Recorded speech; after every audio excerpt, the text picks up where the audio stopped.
All right, I will say good morning.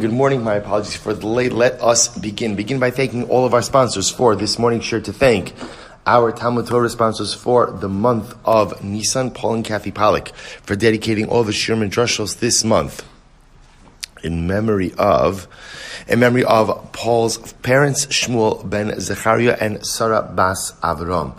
To also thank Avram Sheni Kalman for dedicating all the Shir this month in memory of Avram's mother, Sarah Braina Bas Yoshua Heschel, Zichron Levrach. We hope that in the merit of our Talmud Torah, all of the Neshamas will have an Aliyah and the families in a Chama. Also with that, let us begin. Today's daf is Samech Beis 62. And we are picking up in Meretz Hashem on Samech Beis. Second line down from the top. Thank you, Rabbi Richter, for giving yesterday's shir. So also we are picking up second line in Ihachi, Ish Kiyafli Neder Be'erkicha Be'erichin Lamali. So as you remember again on yesterday's daf, on the beginning of the parak, so we're speaking about the idea. Well, first of all, the topic of the Mishnah was who could become a Nazir, right? So in that discussion, we're speaking about the fact that kusim, and in this context again, remember kusi represents not just the typical kusim, but non-Jews in general cannot become a Nazir. So the Gemara then segued into an interesting discussion regarding erchin. Remember again, what's erchin? Erchin means a person could go ahead and make a certain vow to pledge their value to the Beis HaMikdash. Now, in the world of Erchin, so values are not subjective, but rather values are objective. The Torah creates multiple categories based on gender and age, and that becomes quote-unquote your value. So the Gemara made a statement when it comes to Erchin that Ovdei Kochavim, non-Jews, cannot go ahead and make an Erech vow, but what? They can be the subject of an erech vow. So we'll say, what does that mean? So, for example, a Gentile could not say erki alai. Otherwise, you could say it, but if he says erki alai, such a statement is meaningless. Conversely, if a Jew were to say to a Gentile, erkicha alai, your value is upon me, the Gentile could be the subject of the neder, just could not be the vower himself. Fine. So that's the topic we're picking up with today. Ihachi, if that's the case, ish kiyafli neder be'erkicha be'erechin lamali. And we'll say specifically, when it comes to erechin, why do I need the phrase ish kiyafli? When a person will articulate a neder and erechin. I will say, now what's the shaila over here? Take a quick look at the Rush. So the Rush explains over here, first Rush on the page, left-hand margin. Ihachi ish kiyafli dichsiv rachmana gabe erchen lamali le'el darshinan minei l'rabos ovdei kochavim shene'erachin lamali. Why do I need this phrase? Why do I need this phrase? Now, we'll say, now what's the question? So the Gemara says, Michdi ha'iskish erchin l'nidarim. Now in general, again, erchin is compared to nidarim. Da'amar kra ish kiyafli neder be'erkicha, because what the Torah uses the same motion of yafli, of articulation, vatanya, and we learned gabi nedarim. We learned gabi by nedarim. Ish matam alamar ish. We'll say when the Torah says ish by nedarim, what does ish come to teach us? So the Gemara says matam alamar ish l'rabos as ha'ovdei kochavim sheinodrin nedarim unedavos ki Yisrael. Well, it's very interesting. Ish comes to teach us that a Gentile has the ability to go ahead and make a neder or a nedava, just like a Jew. Okay? Ish kiyafli be'erchin lamli. So if they'll say that's the case, then why do I need ish kiyafli by erchin? So again, if erchin are compared to nedarim, and by nedarim, ultimately again, the pasuk says, thank you. The pasuk says that halacha lamaisa ovei kochavim can make nedarim and nedavos. So based on that, if nedarim is compared, or if erchin is compared to nedarim, I would have thought that in the same way that a Gentile has the ability to go ahead and make nedarim and nedavos, he should also be subject to the laws of erchin. To which the Gemara says, elahai ish. Rather, again, the Gemara says the ish kiyafli by erchin mi baile la'asuye mufla samoch liish. So it's very interesting. It comes to include that halacha l'maisa as what we call a mufla samoch liish. We had this just a couple of days ago.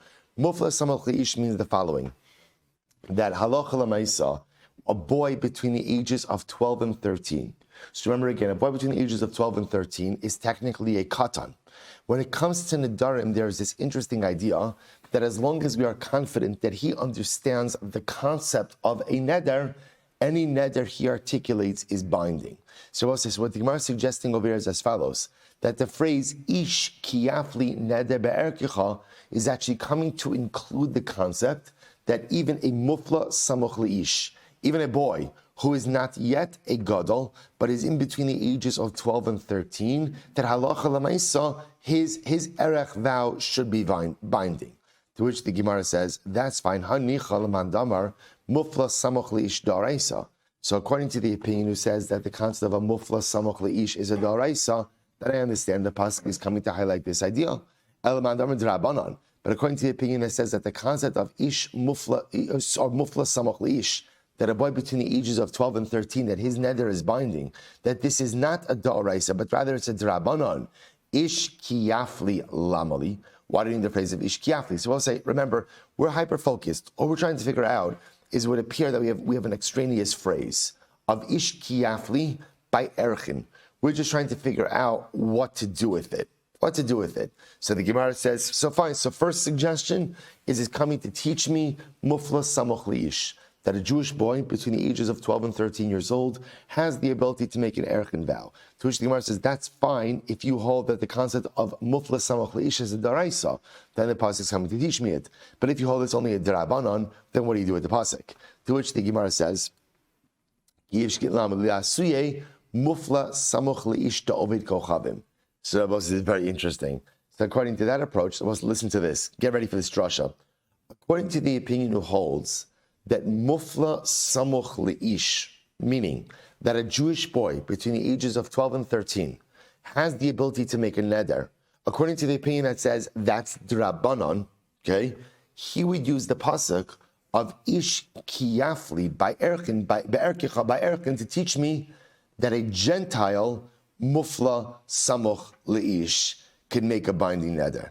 So we'll say, you hear what's happening over here? That halacha l'maisa, the opinion that holds that it's a d'Rabbanan for Jews, mufla samoch leish, would use ultimately again the phrase ish kiyafli be'erkicha to teach me that a mufla samoch leish by a Gentile is a daraisa. Now, Rabbi say, obviously, falling off your seat with that, right? How could that be? So, as I was Rabbi say, what that would mean is that the halacha by a non-Jewish mufla samoch leish is daraisa, but by a Jew it's d'Rabbanan. So Rashi anticipates this question. Take a look at Rashi. It's almost right across in Rashi. La'asuye mufla samoch leish ha'ovei kochavim midaraisa nodrin nedarim va'al titama mishum dibi Yisrael im mufla samoch leish nodrin nedarim min haTorah shekeimatzino bekam. So Rashi anticipates our question. So let me get this right. Right, a mufla samoch leish who is Jewish only has the ability to make binding nedarim midrabanan, and a mufla samoch leish who's a Gentile has the ability to make binding nedarim midaoraisa. So how could that be that a non-Jew is going to be more chamer than a Jew? So Rashi himself anticipates this, and he says, "V'al titama mishum debi Yisrael ein mufla samoch leish." No, I'm reading Rashi. No nedarim min haTorah sheki matzinu bekam makomos shechmira Torah ala ovid kochavim kiko b'shoro shal Kanani shehizik l'shoro shal Yisrael bein tam bein muad mishalim nezek shalim. I will say, V'shal Yisrael, Shenagach Shal Kanani, Bein Tam Bein Muad Pater. So I will say, Rashi points out over here, we do find instances in halacha where we are more machmir on the Gentile than the Jew. See here he happens, according to Gemara says Baba Kama, about damages of a goring ox. Okay, without getting into the details of that, but Lamaisa, the Gemara Rashi is suggesting it's not so crazy that you could find the situation where you'd be more machmir with a Gentile than a Jew. So I'll say, so just pause here for just a second. So what we are currently suggesting is that the phrase ish kiyafli neder be'ergecha, which is again by erchin, that extraneous phrase is coming to teach us that a mufla samoch leish who's not Jewish has the ability to actually create a erech vow, which is binding the oraisa, versus a mufla samoch leish who is Jewish would only have the ability to do so midrabanan. Fine. To which the Gemara says, "Hani chalamadar b'nei Yisrael me'arachan ve'ino v'chav me'arachan." So I will say, listen to this. So that makes sense according to the opinion that says that Jews Right? So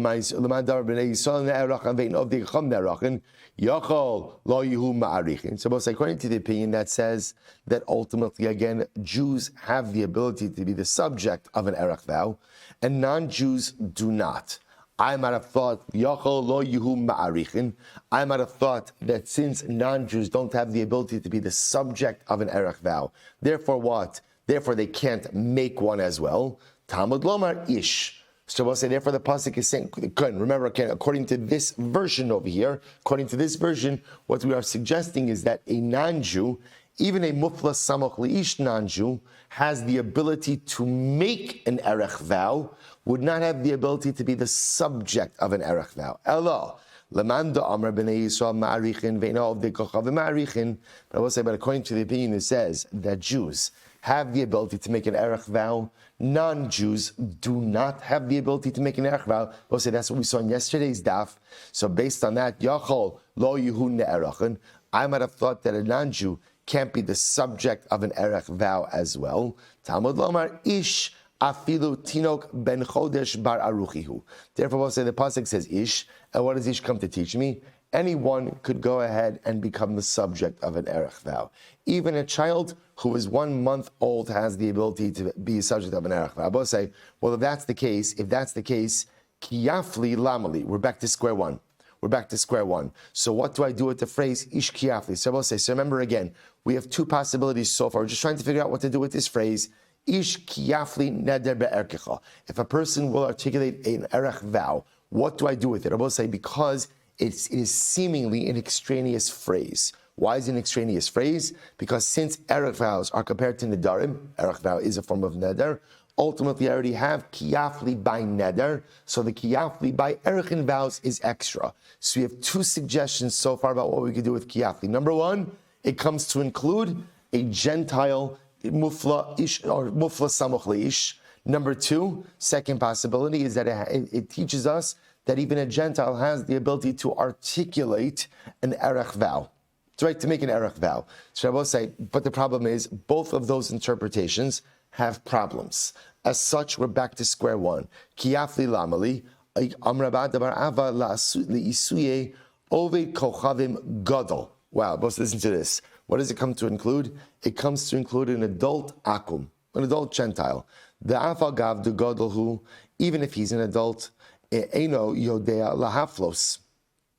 I will say, if halacha lemaisa, he does not understand the nature of nedarim and doesn't understand the nature of explicitness that is required in nedarim, his nedarim are not binding. So I will say here, what the Gemara is doing with this trasha is really focusing on the yafli. I will say yafli doesn't just mean an articulation, but rather yafli means an explicit articulation. So perhaps what it means to say over here is as follows. See, I will say, if a Jew makes a neder, as long as it's clear enough, it's going to work.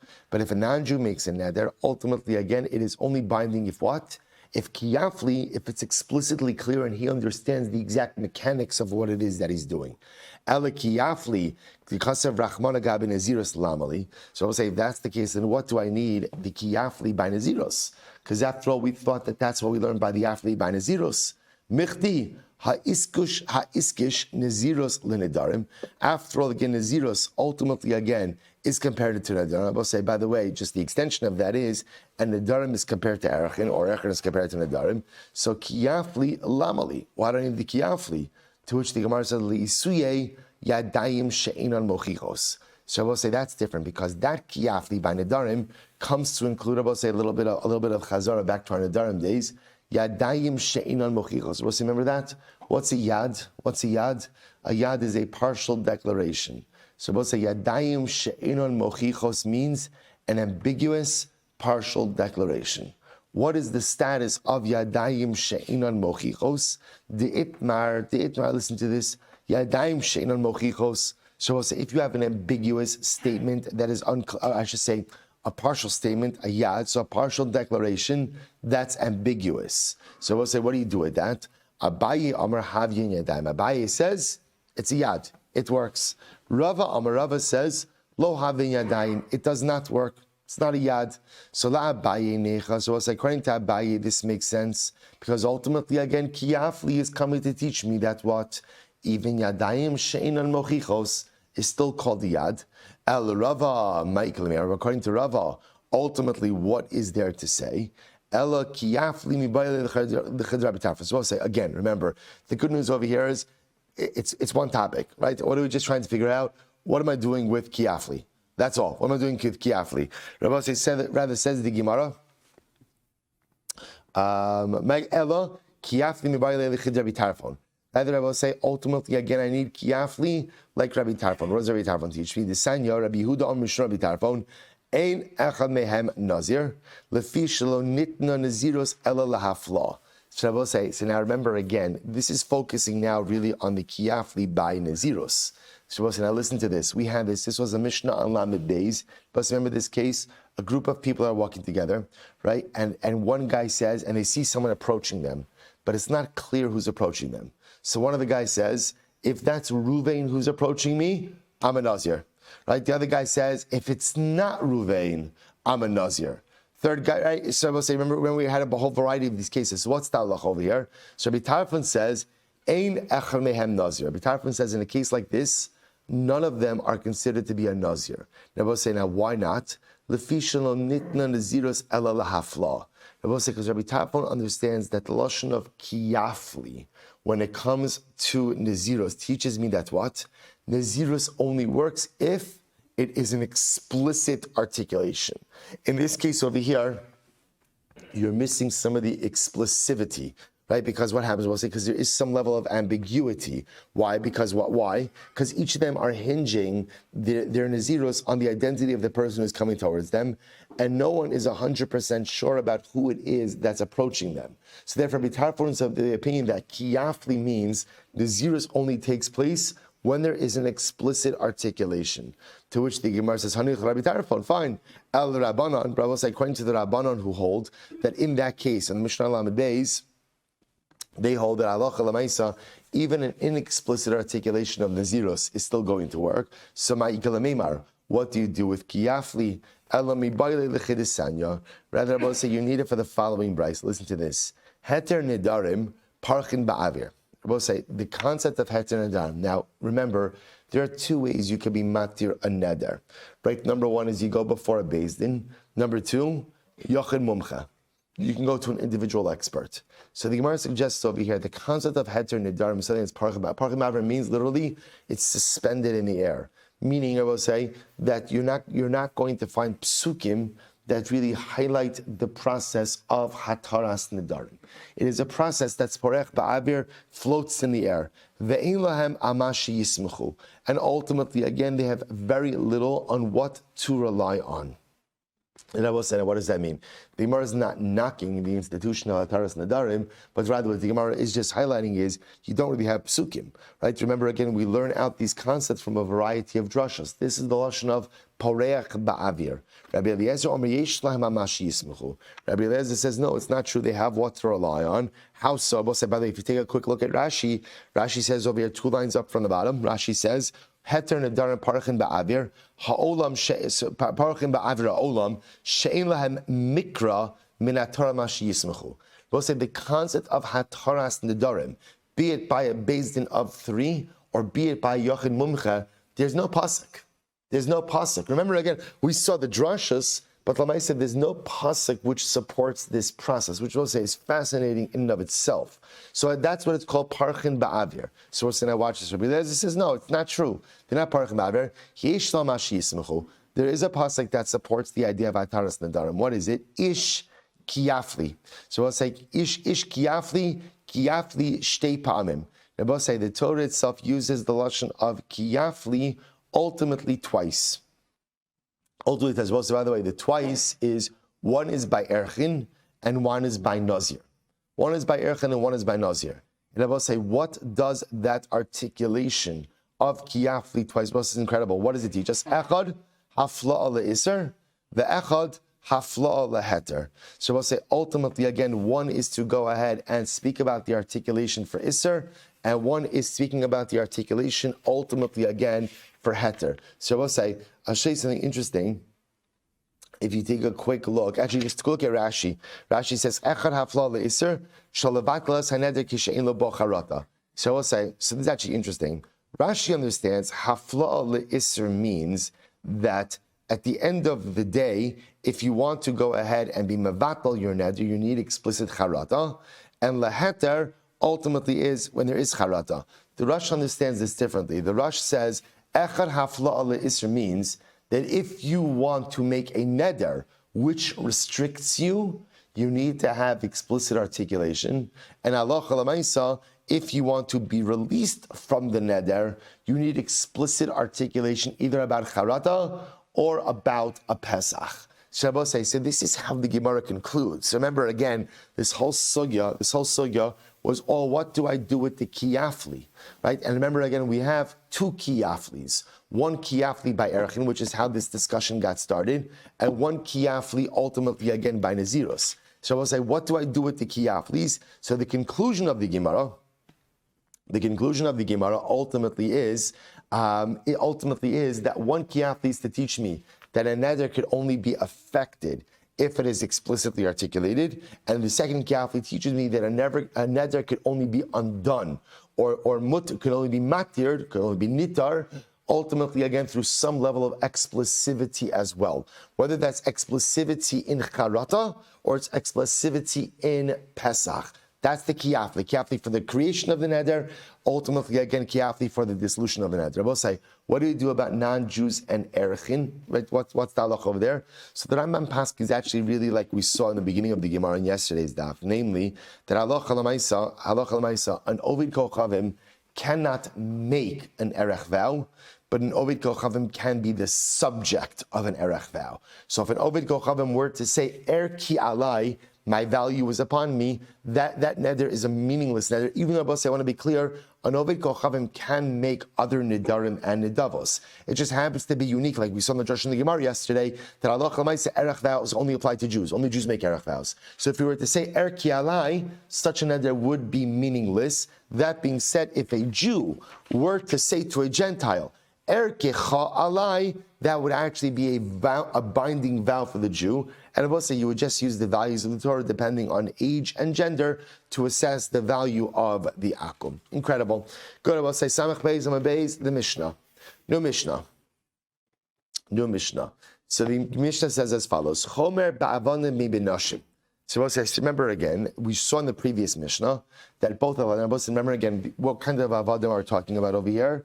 An Eved Kinani, right? Because remember again, an Eved Ivri is a full-fledged Jew. Just to be clear, so of course an Eved Ivri could become a Nazir, and of course an Eved Ivri could do whatever an Eved Ivri is an employee, right? And more like almost like a type of indentured servant, but he definitely still has his own spiritual autonomy.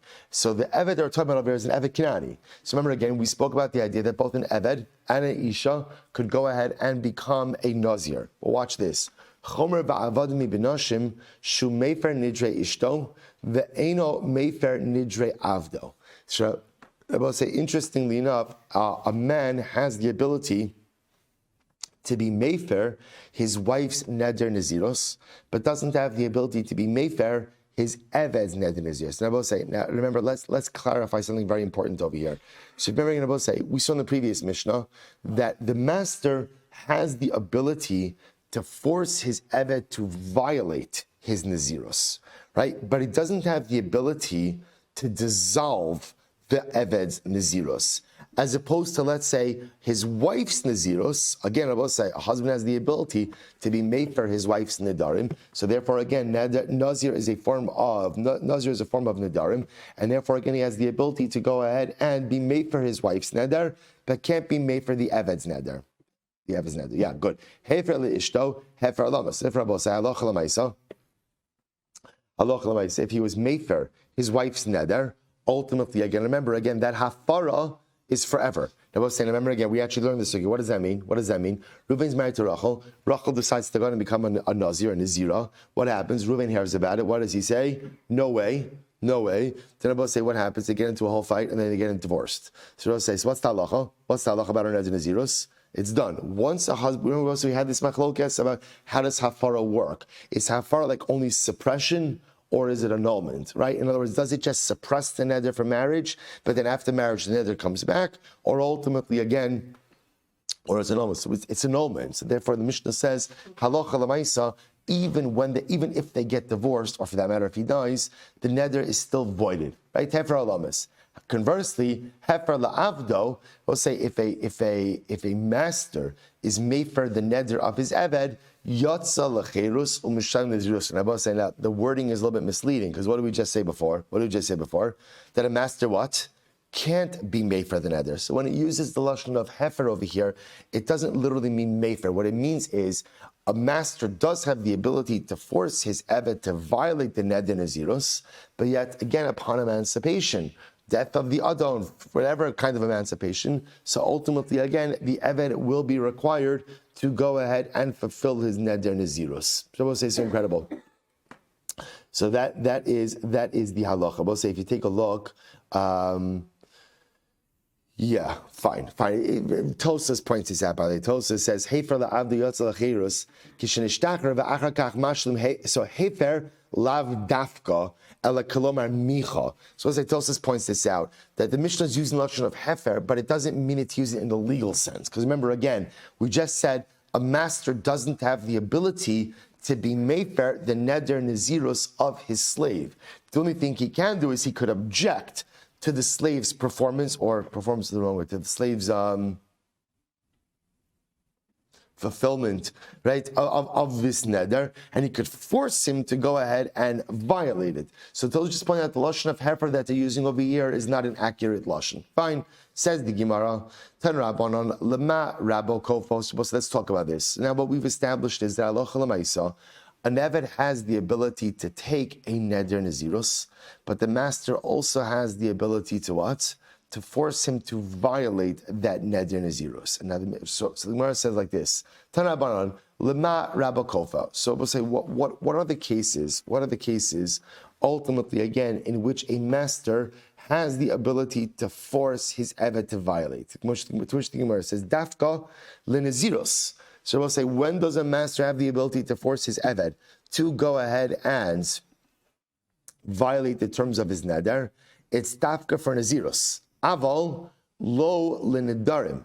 So we'll say ula erchin. So we'll say, but not for nedarim and not for erchin. So if the eved, for example, made a different kind of neder, the master does not have the ability to force him to violate it. Similarly, again, for erchin, the master would not have the ability to force him to violate. To which the Gemara says, Maishna gabe Nazir, dam rachmana le'eser isra al nafsho. So we'll say, I'm sorry, Maishna gabe Nazir. So why is it? So we'll say, so obviously, what comes out is, an eved does have the ability to make nedarim. It does have the ability to do so. So I'll say, so why is it that by Nazir, the master has the ability to force the eved to violate his neder nezirus, but yet the master doesn't have the ability to do that by other nedarim? To which the Gemara says, very simple. I will say, when it comes to Nazirus, the Torah uses the lashon of le'eser isra al nafsho. Someone is making a prohibition upon his nefesh. From what do we dash from that? B'mi shenafsho kinuyalo. Who can become a Nazir? I will say, someone whose nefesh belongs to him. Yotze eved she'ein nafsho kinuyalo. I will say, this comes to include an eved, because I will say, what's the chapa in eved? Nafsho kinuyalo. Now, what does that mean? What does that mean? An eved does not own himself, right? An eved ultimately, again, is owned by the master. So because he's owned by the master, therefore what? The master could force him to go ahead and violate his neder nezirus. We'll say, so just to be clear, what's happening over here is, if an eved makes a neder nezirus, does it work? Does it work? Does it work? Yeah, that's the opening Mishnah of this parak. It does work. We'll say, the chiddush over here is, the master has the ability to force his eved to violate the neder nezirus. To violate the neder nezirus. Now again, the master doesn't have the ability to void the neder nezirus. That he only has the ability to do by who? By who? Or a man has the ability to do by who? By his wife. Hafara. So he doesn't have the ability to void the neder nezirus, but he does have the ability to go ahead and make the eved violate it. So the Gemara is trying to figure out, why is that? Why is that? To which the Gemara says, because the only person who has the ability to make a really upstanding, binding neder nezirus is le'eser isra al nafsho, someone who owns his nefesh. But ultimately, again, the eved does not own his nefesh. I will say, there's such a beautiful Musar Haskell in this lashon. So listen to this lashon.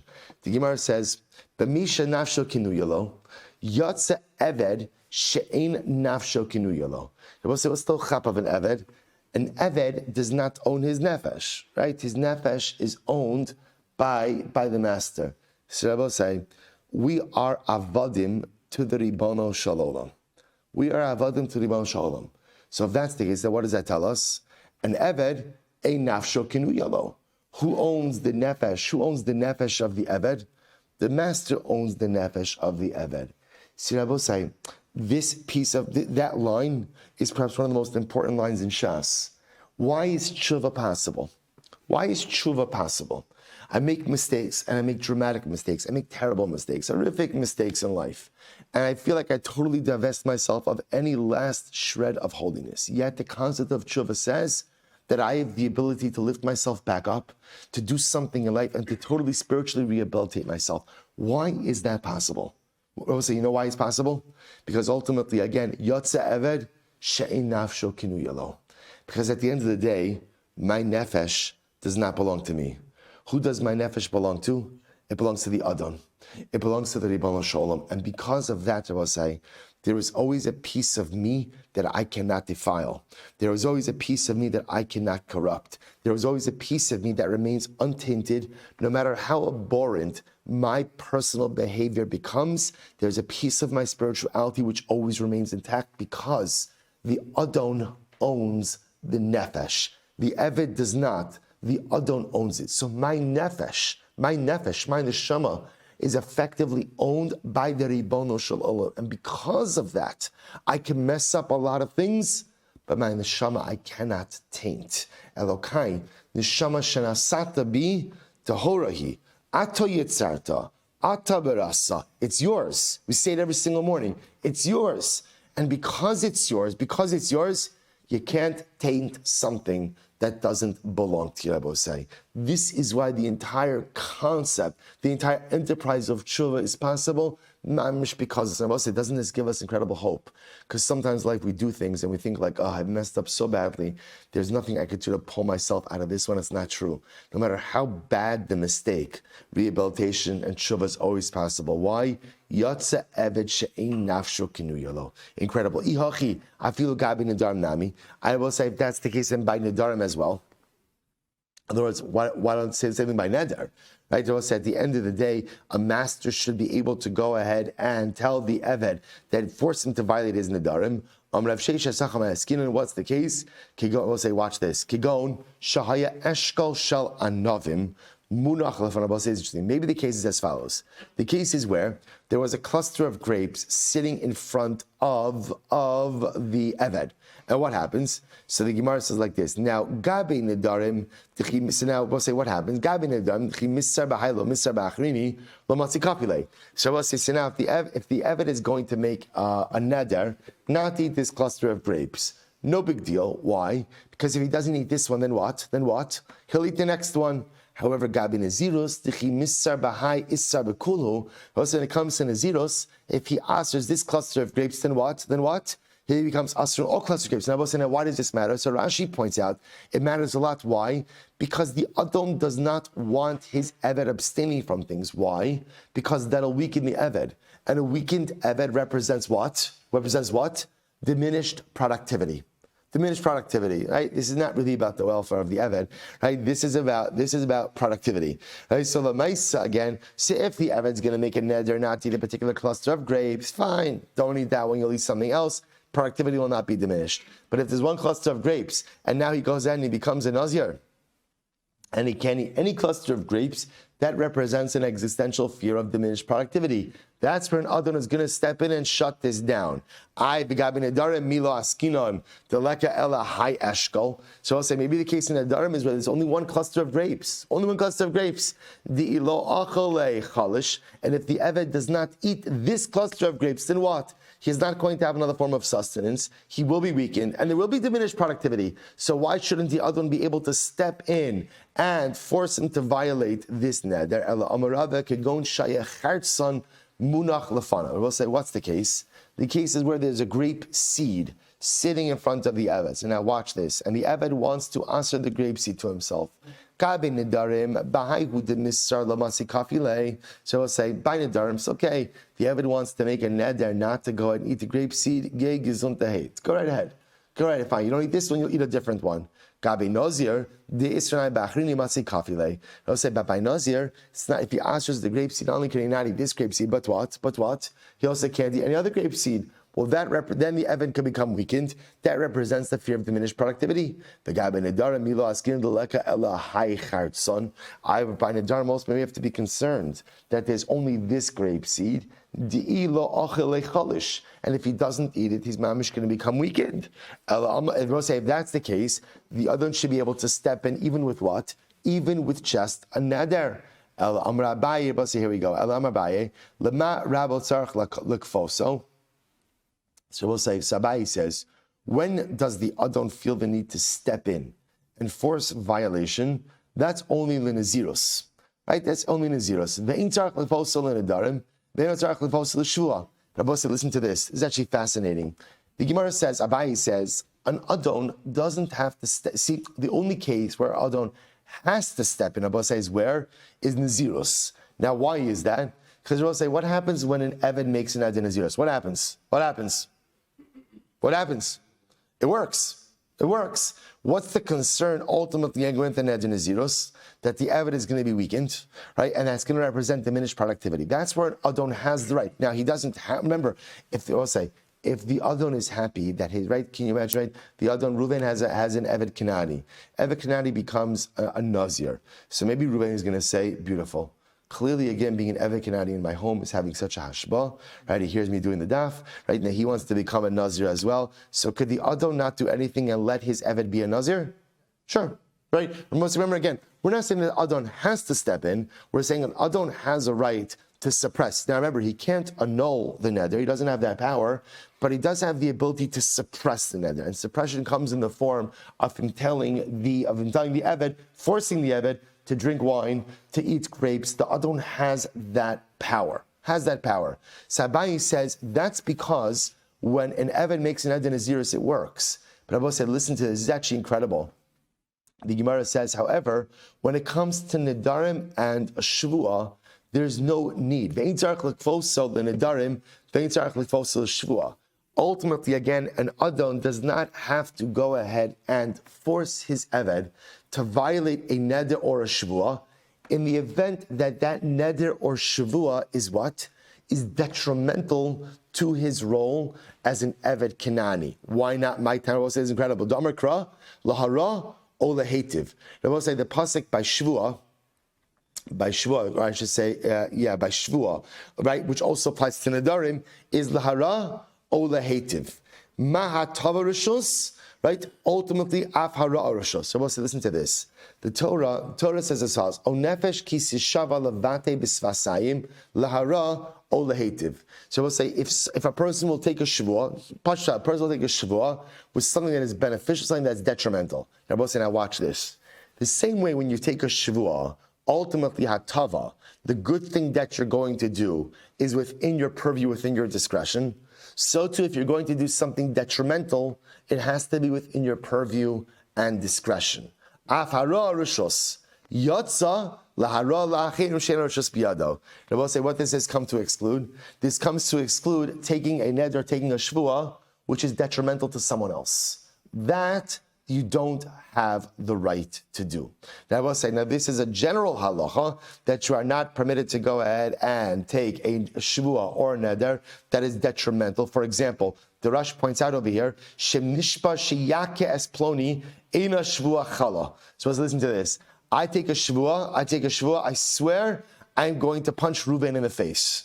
Right? So I'm very from Motzas Vasecha Tishmar, right? Reuven, man up, take it like a man, right? I'm giving you the opportunity to help me grow my ruchnius, right? I took a shvuah, I want to fulfill it. So we'll say there's no such shvuah like that. There's no such shvuah. Why is there no such shvuah? Because what we learn out is lahara lahetiv, the same way that lahetiv means something that's within my discretion that I could do. So too lahara means that it's in my discretion as well. This comes to exclude a neder or a shvuah that has negative consequences or implications on someone else. such a shvua or a neder, Rabbi say, is not even chal to begin with. So if I take a shvua to punch Reuven in the face, Rabbi say, there's no shvua like that. There's no shvua like that. By extension, you take a neder that adversely impacts someone else, no such neder like that. Rabbi say, now watch this. This is incredible. Therefore, watch this. When a Eved Kinani takes a neder or a shvua that is going to negatively impact his master, Rabbi say, what is the nature of that neder or shvua? What's the nature of that? It's void. In other words, it never gets off the ground. So Rabbi say, so for example, I'll give you a perfect example of this. An Eved Kinani makes a neder shvua shelo ochal. I take a shvua, I'm not going to eat this. Or, right, neder al kikar zu. I'm not going to eat that loaf. These vows, these oaths don't get off the ground. They don't get off the ground. And therefore, Rabbi said, this is incredible. Therefore, the Gemara says it's like this. Herein lies the distinction between Nazirus and between Neder and Shvua. So Rabbi say, Nazirus does get off the ground. Because it gets off the ground, and it could be potentially detrimental, so what's the halacha? Master has the right to what? Step in, suppress. Right? SIS, step in, suppress, right? He has the ability to do that because the Nazirus itself works. This doesn't come up in other cases of Nadarim and Shavuos. Why not, Rabbi say? Because there's a built-in mechanism which by definition voids Nadarim and Shavuos, which have detrimental effects on other people. So although technically speaking, the Nazir, the Eved Kinani, does have the ability to make a neder, or does have the ability to make a shvua, if that neder or shvua is in any way detrimental to his master. Now we'll say, how is a neder or shvua detrimental to his master? If in some way it results in diminished output, right? Diminished productivity. So they will say, it never even gets out of the gate. Right, it's dead on arrival. In other words, it doesn't. Nothing ever happens. It's voided. It's voided. So as I said, therein lies the distinctions. Therefore, halacha l'maisa. So if you kind of round this out, if you round this whole thing out, so halacha l'maisa, what comes out over here is when a wife makes a neder nazirus, husband has the ability to be made for that neder. But the din of afar, of course, is only a concept between a husband and a wife. Therefore, when Ruvain's Eved Kinani goes and makes a neder nazirus, as we've already demonstrated, halacha l'maisa, the neder works, but master has the ability to suppress the neder if in any way it diminishes productivity. But Nazir stands in contradistinction to neder or shvua, because neder or shvua, if in any way they represent diminished productivity from the beginning, halacha l'maisa, there's no need for any type of suppression. Why? Because it's voided mitchila. I will say we'll stop over here for today. I just want to do just a few moments of Shar B'tachon. Emir Hashem. We'll say tremendous shkoyach, tremendous, beautiful daf, with an incredible Musa Haskell as well. All right, we'll say, so let's just get in. We only have a few moments, but let's get in a little bit. All right, so we'll say, so we left off. We are in Parak Gimel in Shara B'tachon, and we are picking up. Remember again in Parak Gimel, so once again the Mechaber has already proven that only HaKadosh Baruch Hu meets the 7 criteria, right, necessary for Bitachon. So in Parak Gimel, he's just reviewing those 7 criteria, albeit in a bit of a different order. So we left off with Hachamishi, right? The 5th of the criteria, She'in biyat echa me'abruim lahoiles nafsho v'lo la'azika v'lo l'zulaso kiem b'rshus habari yisbarach. So we'll say, so criteria number 5, or quality number 5, is that ultimately, again, no other being in this world has the ability to hurt me or to harm me, or for that matter, to hurt or to harm any other being other than HaKadosh Baruch Hu. In other words, without the permission of the Ribono Shel Olam. No one has the ability to impact another. Let me say it differently. No one has the ability to impact me, and no one has the ability to impact anyone else without the permission of the Ribono Shel Olam. Kia Eved, was very interesting. He gives an interesting mashal over here. Kia Eved, kishie lo yoser me adon echad, via kol echad mehem yochol. Yochol, lo ilo. So we'll say, imagine for a moment, actually a good segue, we're just talking about avodim. We'll say, imagine for a moment the person is an Eved, right? I'm an Eved. And imagine for a moment again, I have 2 masters, for example. He says more than 1 master. I have 2 masters. Now what happens, what I was saying? And each master has the ability to go and impact me, has the ability to help me. So I can't place my full trust in any one of the 2 masters. Because I will say, I have to put my trust in both masters, right? Because both masters have the ability to somehow impact me. But if one master, let's say, has more power than the other masters, so I'll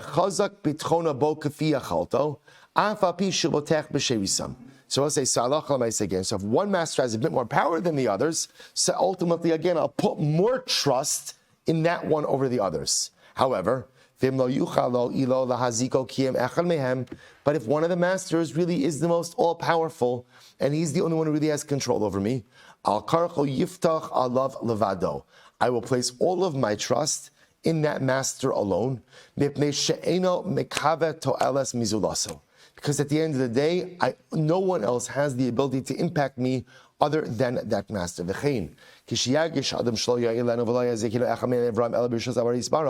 So too, when I recognize that what? No one has the ability to impact me other than HaKadosh Baruch Hu, Yashuv libo miyirasam, v'tikvasam, I'll stop fearing other people, and I'll stop putting my hope in other people. The yiftach ala bori levada. I'll both say, wow, what a phrase. And I'll put all of my trust in HaKadosh Baruch Hu. Kimo shene'emar, al tiftechu b'nedivim, don't trust in the princes, but then Adam she'en lo tshua, the son of man who has no salvation. So Rabbi say, criterion number 5 is absolutely incredible. When I come to this realization that no one has the ability to impact me other than HaKadosh Baruch Hu. Rabbi say, anything that is going to happen to me or not happen to me in life is only because HaKadosh Baruch Hu decides it.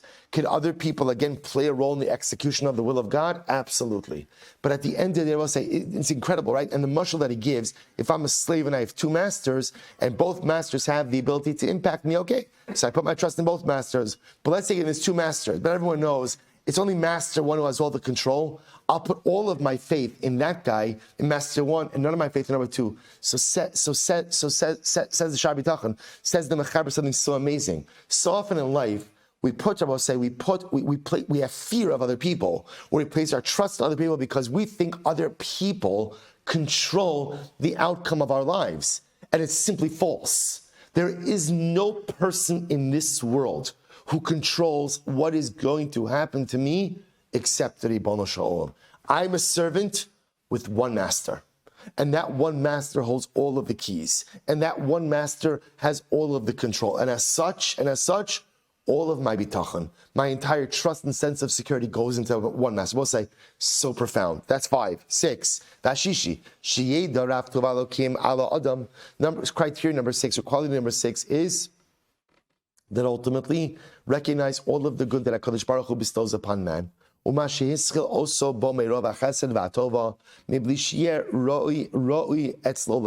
gives it even if I'm not deserving. So what's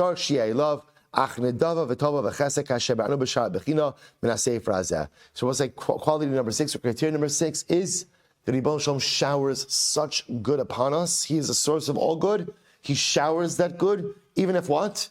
Even if I'm not deserving of the good. Incredible. He goes on, Moshe Amar David alav Shalom, Rabos asisu ata Hashem Elokai, niflosecha machshavosecha eleinu, ein aroch elecha, agida v'adabera atzmu misaper, sorry. Tashvi, so that's number 6. So number 6, ultimately again, Hashem is the source of all good, and He showers that good upon me, even if I'm not deserving of it. Hashvi, number 7.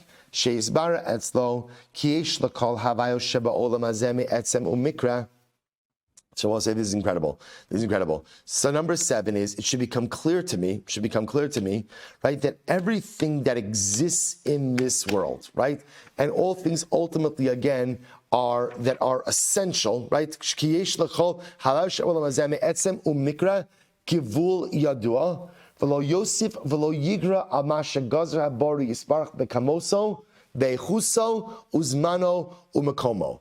We'll say everything that exists, listen to this, have a clear and defined limit, and it is impossible to add or subtract to the limit that HaKadosh Baruch Hu has placed upon it. Namely, that ultimately, and I will say, a person doesn't have the ability.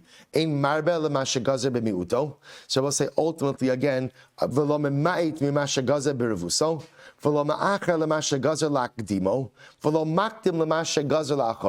is incredible.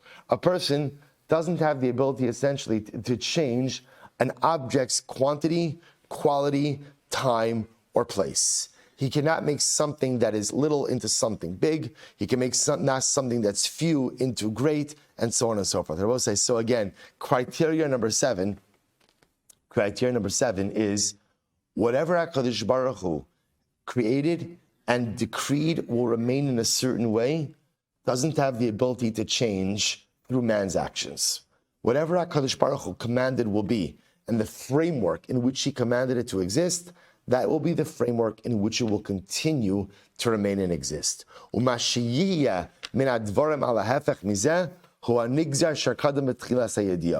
will say it's interesting. And anything ultimately, again, that does happen in this manner, ultimately what has been decreed from HaKadosh Baruch Hu from the beginning of creation. So I will say criteria number seven, ultimately again, is that HaKadosh Baruch Hu is in complete control of how things play out in this world. So I will say everything has a structure and everything has a framework. And that framework itself has been created by the Ribono Shel Olam. And man does not have the ability to impact or to change that framework. Now, can the framework change? The framework could change if HaKadosh Baruch Hu decides to change it. And very often those changes themselves have been programmed into creation itself. But Lamaisa, the framework created by the Ribono Shel Olam ultimately is the framework that So also we'll stop over here for today. Again, we're pretty much caught up. We're about 3 lines short of the Hasai program, but it's a good place to stop. Anyway, we'll say, Shkoyach.